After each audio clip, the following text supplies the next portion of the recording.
Cricket romantics reassemble. This is day 23 after the biggest heartbreak of 2023. But don't you worry, we are here to soothe those hurt hearts, broken hearts. Cricbuzz Live is back. This is, of course, the second T20 International. The first one was rained off. And here we are. We're in Mumbai, but the game has been played in a city whose new name I shall never even try to pronounce. So for us, it's still Port Elizabeth.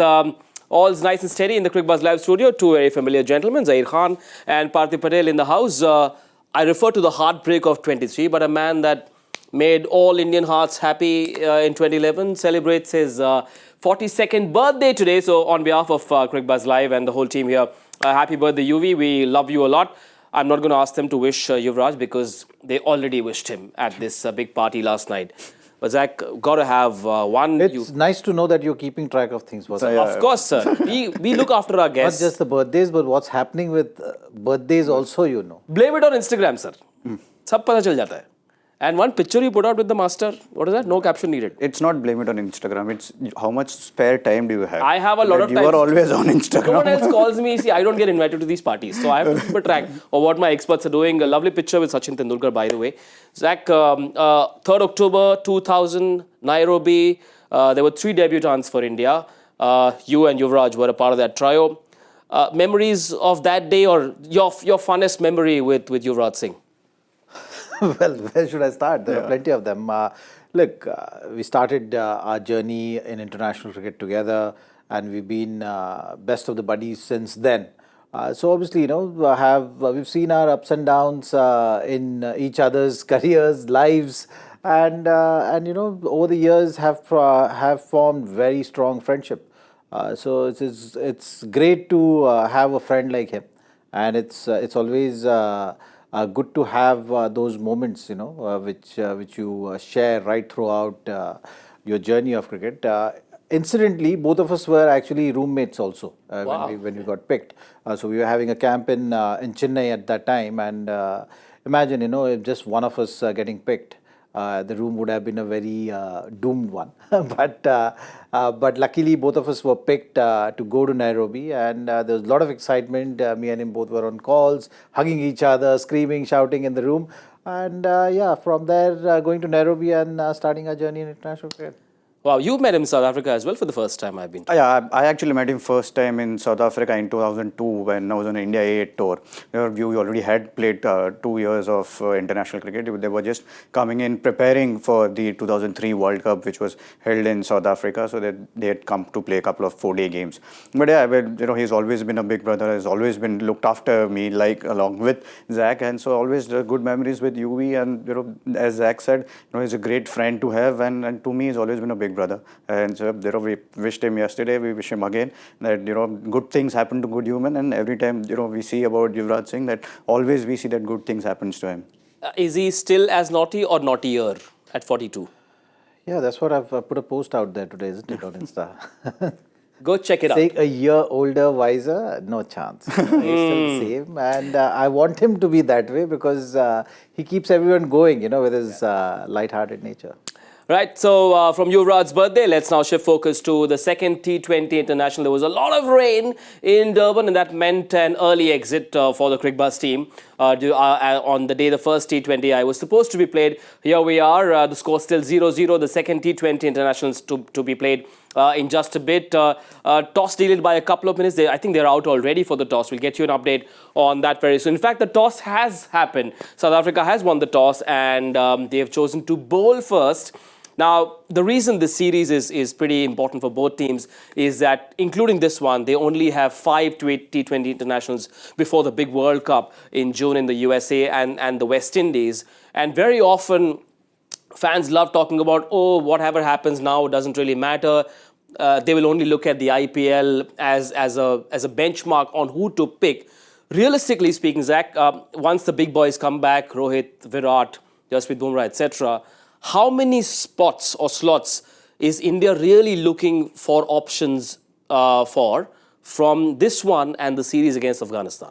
Look, we've been talking about T20 format, and we've been saying that, you know, it's a plug and play kind of a format. So even though there are only 5 international T20s lined up right now before the big one, they will be playing this format quite a lot. So individuals will be playing for different teams at a decent level of cricket. So they will be nicely tuned with the format and the requirement of the format. But what I'm curious about is the template which the Indian team is choosing right now. That is going to decide, because you have plenty of options. You're talking about players, you're talking about the top order, you're talking about the middle order, you're talking about bowlers. You have enough to choose from. I think what matters in a T20 format is that 120 deliveries you're going to face, and 120 deliveries you're going to bowl. And that is the game, and it's very condensed, very short. So that much fine tuning is required. Yep. And over here, over there, in terms of small little strategies, in terms of decision making, all those factors make a huge difference. So here, the real key for any team's success, it's going to be how you tackle those kind of things. You will have the individuals, but what kind of template you're setting? The first block, second block, we often talk about, third, fourth. All those kind of things, which we've seen a lot of people approach this format in that way. And you want to win each phase. So power play, what kind of approach you want to have? You want to be over aggressive. You want to be very traditional in your approach. All those kind of things I'm curious about. So that's why I'm waiting for this game to see how Indian team is approaching. Yes, and may the rain stay away, because, as I said, including this one, just 5 T20s, 2 in South Africa, 3 against Afghanistan at home in the second week of January, followed by the IPL. Now, Surya Kumar Yadav alluded to the fact that, yes, there are 5 T20s, and then followed by that will be at least 14 league games in the IPL. Now, yes, those are matches that will allow selectors and the captain and the coach to look at form. Is it fair to give the IPL as much weightage as it does? Of course, Syed Mushtaq Ali often gets less talked about, but is it fair to judge a player or build a team basis the IPL? I think, see, obviously, the IPL is the progression of Syed Mushtaq Ali Trophy. So when you do well there, you get picked for IPL. And having played IPL for so many years, I can definitely tell you the pressure is as much as you're playing for your country. The quality, everything is right up there, and that is the reason why we all say that IPL is the best league going around in the world. Standard is so high. So it is fair to assess player, or if you want to pick up player to play for your country. I think it's not that only India does that. All other teams also does that. They pick their players according to how they've played in IPL. So I think it is fair. And as far as the template is concerned, as far as how India is going to play, I think I've always believed that India's biggest thing is to find that right combination. I think that is something which I've always put emphasis on, and hopefully by the IPL finishes, I think before IPL we'll get to know what kind of role India's all the players wants to play, and how India's captain and coach wants to play approach the World Cup. Recency bias is a big thing, and as I said, people refer to the IPL form as well. Assume a player, whichever player, has a stellar these 5 matches. This one, the one day after, and 3 against Afghanistan, makes a lot of runs or takes a lot of wickets, but has a not so great IPL. What do you do? You've seen that in the last maybe 6 games. Tilak was playing regularly. Yeah. He was doing well. Shreyas comes back. Shreyas takes his spot.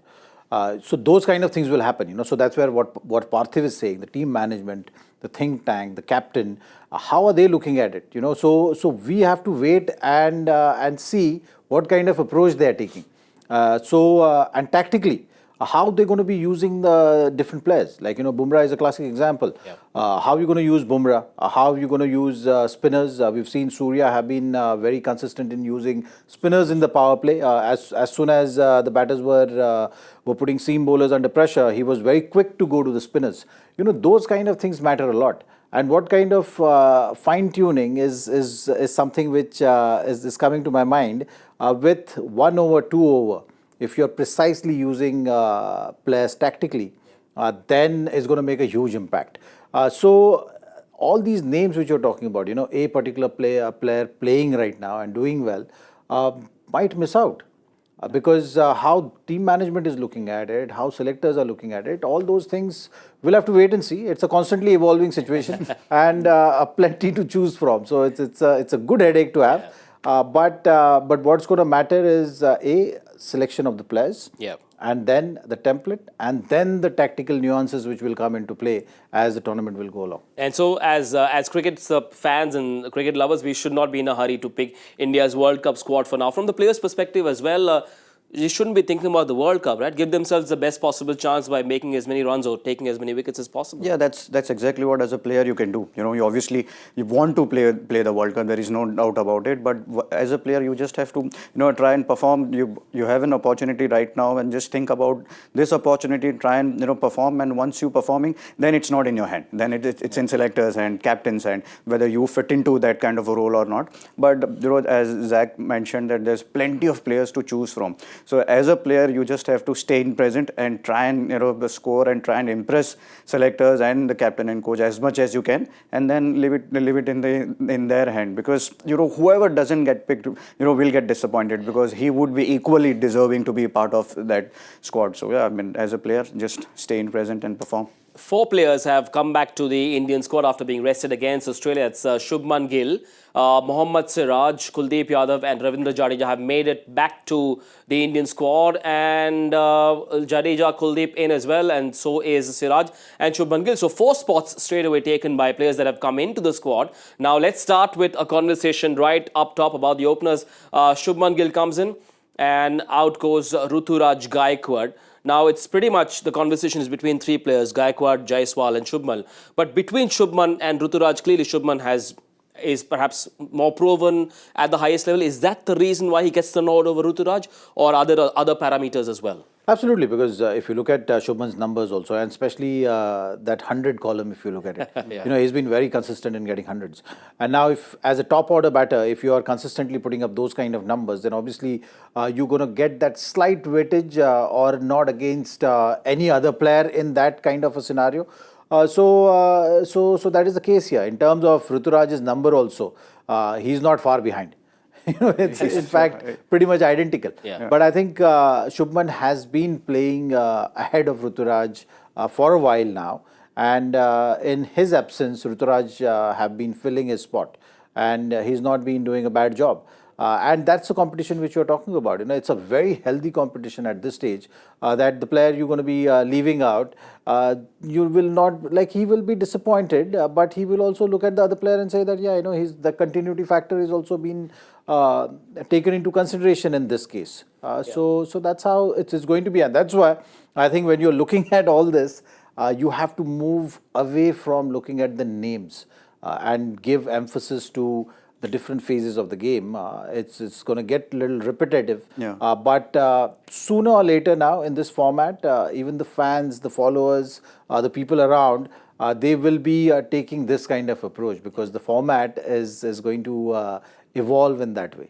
I've just been told that Ruturaj is unavailable for selection because of illness. Now, even if he weren't ill, I suppose this is a combination that India would have most likely gone with. Even if he wasn't ill, Gill would have played. So, Yeah. so that's I think Zach already told what continuity is, and to me, I think the experience is something just takes him over Ruturaj Gaikwad here, and he's been playing a lot of cricket. He's been scoring runs in Test cricket. He's been scoring runs in one-day cricket. Every format he's been scoring runs. So the experience plus now will be captaining the side Gujarat Titans also. So that will add that value into his selections also. But I think Shubman Gill would have played even if Ruturaj Gaikwad was not injured. Yes, we shall talk about Yashasvi Jaiswal as well in just a bit, but just a quick look at the South Africa 11 for this one. Remember, it's a game where Gerald Coates and Marco Jansen are available. They will not be available for selection for that 30-20. They shall be released to get ready for the red ball leg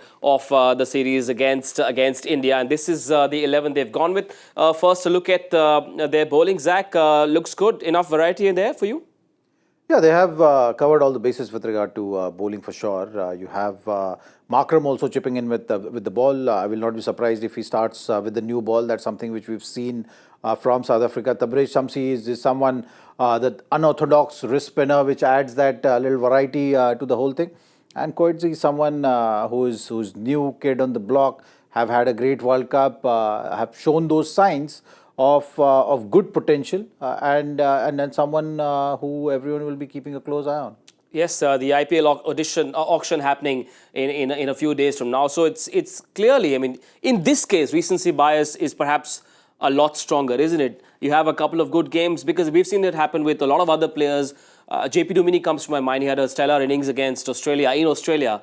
A couple of days later, he got picked by M. I mean, I'm sure there are many other examples. So a big day for Coetzee as well. I'm sure he's aware. Yeah, I'm sure he would want to play IPL without a doubt. And after the kind of World Cup he had, he was highest wicket taker for South Africa. He's got that pace, and every IPL team actually looks for that for a bowler who can bowl at the 140. And he's someone who can hit sixes as well.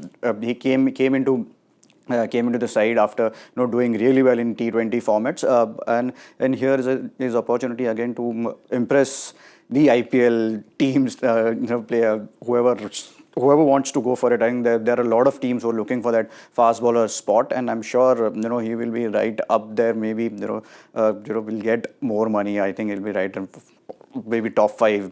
If someone might just get top 5 pick. I don't know. When Coetzee with that pace, 140 plus, Mitchell Starc, so Coetzee is right there in everyone's mind. And overseas fast bowlers usually are in demand in the auction. Yeah. So yeah, looking at that, Also he'll be looking at this series for sure. Take a notch higher.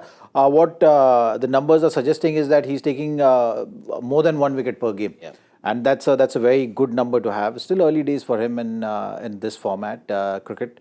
But has shown all the signs. He's got that pace, bowls a heavy ball, got those Yorkers over the wicket, around the wicket, handy bat at number 8. Yep. So all those kind of things are just setting it up nicely for him to be very excited with this series as well. Yes, there is a fair bit of buzz around Gerald Coetzee. We will talk about how Aiden Markram needs to use him in just a bit, but the South Africans are generally a very attractive proposition for IPL team owners and scouts and coaches and captains because they seem fitter than most, and also availability is a big factor. Now, at the IPL, the South Africans have had a huge impact. A lot of them do really well. We can talk about the likes of David Miller is there, a big IPL star. There's Henrik Larsson as well. There's Kagiso Rabada. So, as T20 players, they do really well. But the South African T20 international team doesn't seem to have similar results. Now, after the 2022 T20 World Cup, they've played 6 full games. We'll not count the last one in Durban, which was washed out.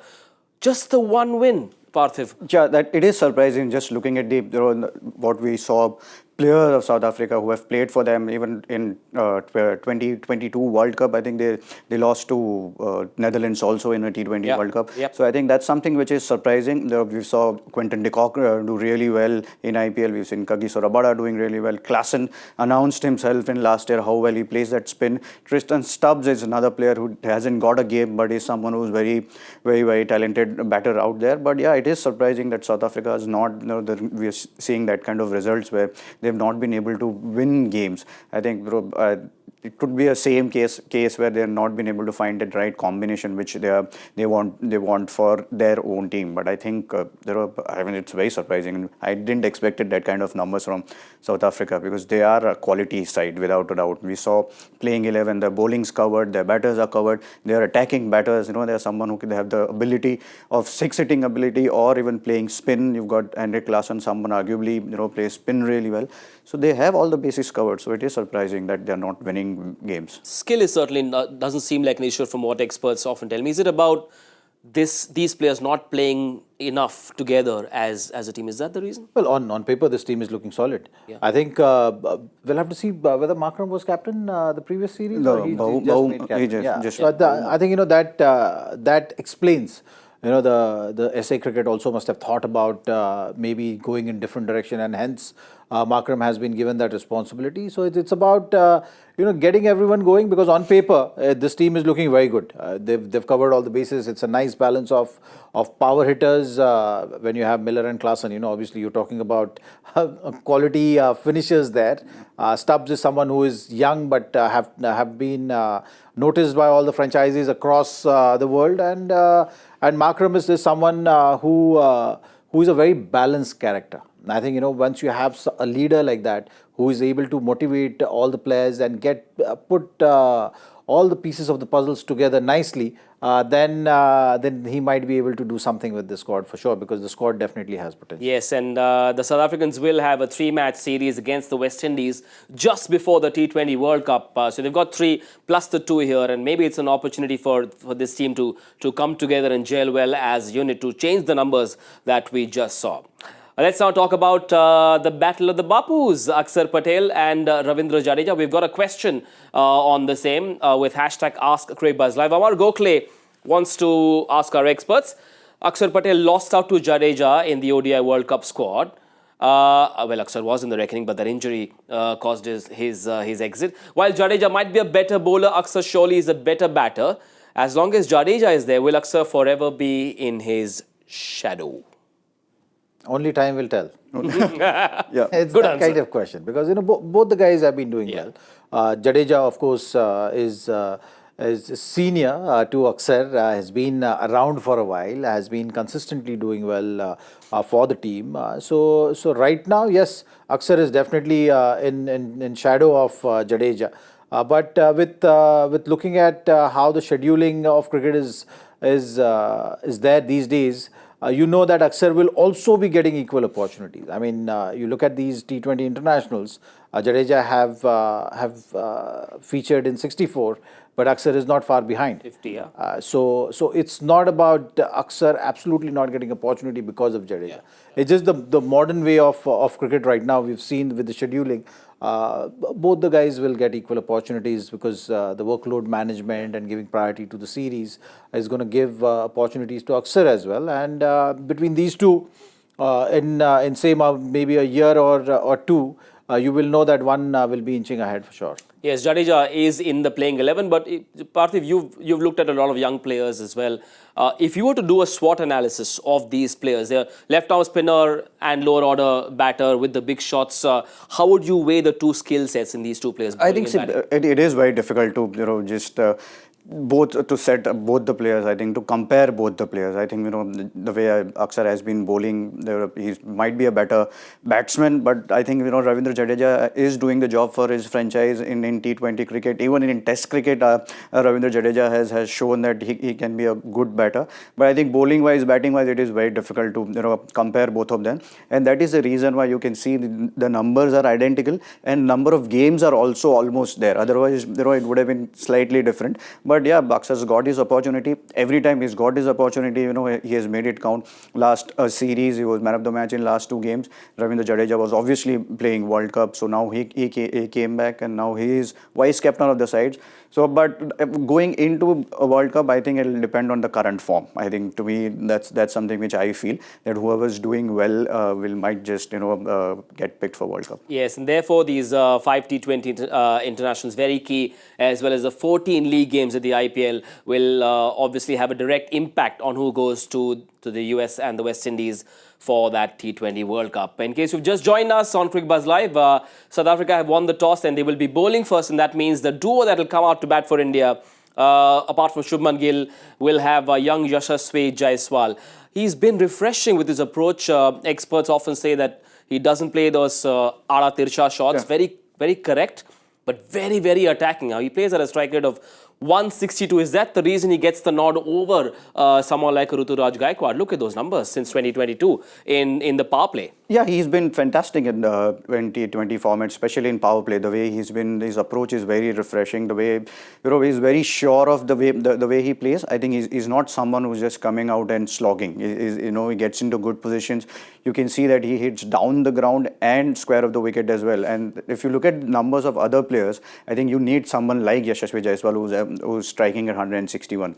That allows other players to settle in. That's something which Rohit Sharma was doing for India in a 50-over format. But here, Yashasvi gives you that kind of little bit of a variety. Being a left-hander batsman, that mindset of when you're playing in power play, you have to take those risks. You have to be ready to take those risks, and he's always been ready to take those risks. And is getting reward also. Sometimes you can only hit sixes or boundaries only if you try to hit them, and that's what he does.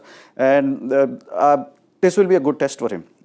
He's played in India on flat wickets here, playing in South Africa. It'll be interesting to see how well or how quickly he's coming into those positions against extra pace and extra bounce. But, he's got everything, whatever we're talking about, this modern day cricketing template, which we talk about, that they're coming in and playing that attacking brand of cricket. And he's doing it consistently. Now, his numbers among the opening options are fairly impressive. Yes, still very early days in his career. But for you, apart from the first choice, the big boys, is Yashasvi Jaiswal right up there in the pecking order from a list that has a lot of other options as well, or the young players as well? Well, to start with, he's a left-hander, so that adds to that flexibility also, and tactical advantage which we often speak about. On top of that, he's batting at a very healthy strike rate. Now, what it does is that the openers together, if one is striking at this strike rate, it allows the other guy to play that anchor role and just build his innings, and the numbers around the openers, if you're seeing it, it's complementing to that. So together you are able to give that 50-60 run start in the power play which you're looking at, and if Yashasvi is playing longer, then it's just going to enhance that whole power play numbers. So I think because of that, he will have that slight advantage when you're looking at all these other openers going around. Well, it's a big test for young Yashasvi Jaiswal, a chance for him to shine in the absence of Captain Rohit Sharma. Let's take a quick look at the South African lineup, because I've got to get my experts to talk about someone who's been very, very impressive recently. We saw him in India at the World Cup as well. Marco Jansen on the right of your screen, where typically we have bowlers, but this is a two-skill player. Now, he's impressed one and all at the World Cup. Zach saw him very closely at the World Cup as well. But his numbers in T20 cricket perhaps tell us all that he's still work in progress. You've seen his skill set in 50-over cricket. In T20 cricket, is there a specific area that you reckon he needs to work on? Take a look at that economy, the average as well. He's played 43 matches in T20 cricket. An area that he needs to step up in? Well, I think that economy is striking straight away, isn't it? For a bowler of his quality and skill level, I think the economies are a little bit on the higher side. And also, when you're looking at the wicket-taking numbers, you are kind of, he's still figuring out, how to approach this format. One days allow you to settle in.